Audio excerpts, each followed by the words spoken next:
আমাদের জীবনে দেখবে অনেক সময় এমন পরিস্থিতি আসে যে দেয়ালে পুরো পিঠ ঠেকে যাওয়ার মতো। আমরা সেটা থেকে বেরিয়ে আসার হাজার চেষ্টা করলেও কিন্তু করতে পারি না। আমরা সবসময় তখন ঈশ্বরের ওপর রেগে যাই, এই সব জিনিসগুলো আমার সাথেই কেন হচ্ছে, যারা খারাপ মানুষ তাদের সাথে তো কিছুই হচ্ছে না, আমার সাথে কেন হচ্ছে। দেখো, তা যদি তোমাদের হয়ে থাকে তাহলে বুঝে নিও ঈশ্বর তোমার সান্নিধ্যে আসার চেষ্টা করছে। যারা খারাপ মানুষ তাদের তো হয়তো ঈশ্বর কিছুটা সময়ের জন্য দেবে।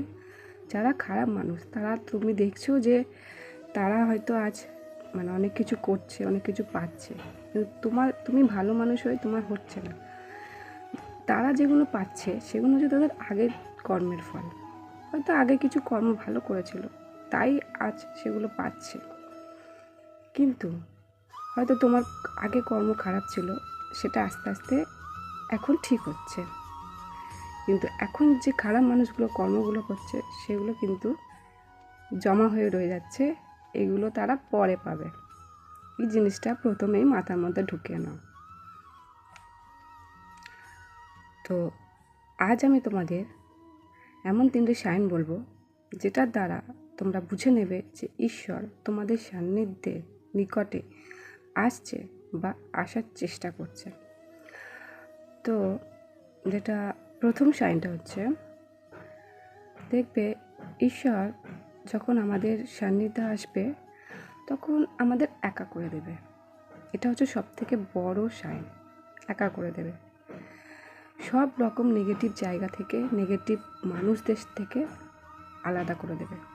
তোমার বন্ধু বান্ধব হোক, নিজস্ব কোনো খুব প্রিয় কোনো মানুষ হোক, আলাদা করে দেবে।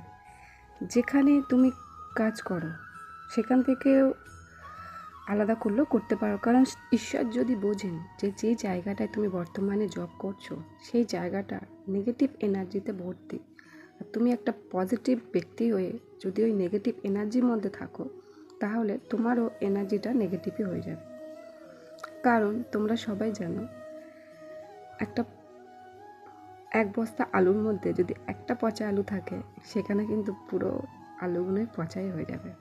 তো ওই জন্য ঈশ্বর চান না তুমি সেই নেগেটিভ জায়গায় থাকো। হ্যাঁ, আমাদের সমস্যা হবে, কারণ ওটা দিয়ে হয়তো সংসার চলবে, ওটা দিয়ে অনেক কিছু সমস্যা দূর হতো, কিন্তু কিছু করার নেই।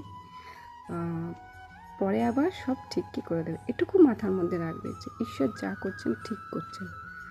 এটা পরে উনি এর থেকে বেটার কিছু দেওয়ার জন্যই এগুলোকে আমাদের কাছ থেকে কেড়ে নিয়েছে, আমাদেরকে একা করে দিয়েছে।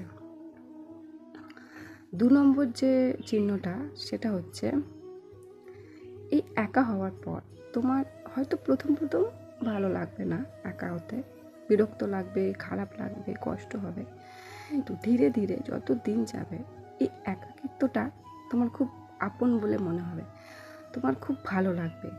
তুমি নিজেই তখন একা থাকতে পছন্দ করবে, একা থাকবে, একা কোথাও গেলে একা যাবে, একা, আর ঈশ্বরের নাম করতে আরম্ভ করবে, ঈশ্বরকে ভালোবাসতে আরম্ভ করবে। এটা হচ্ছে 2 নম্বর সাইন। এরপর যে 3 নম্বর সাইনটা সেটা হচ্ছে কি জানি না, কিন্তু দেখবে তোমাদের ঘুম নষ্ট হয়ে যাচ্ছে, যখন তখন ঘুম ভেঙে যাচ্ছে, বিশেষ করে ব্রহ্ম মুহূর্তে 3টে-4টে সময় করে, এর মধ্যে ঘুম ভেঙে যাচ্ছে ব্রহ্ম মুহূর্তের মধ্যে। তো এটা কিন্তু সবার সাথে হয় না।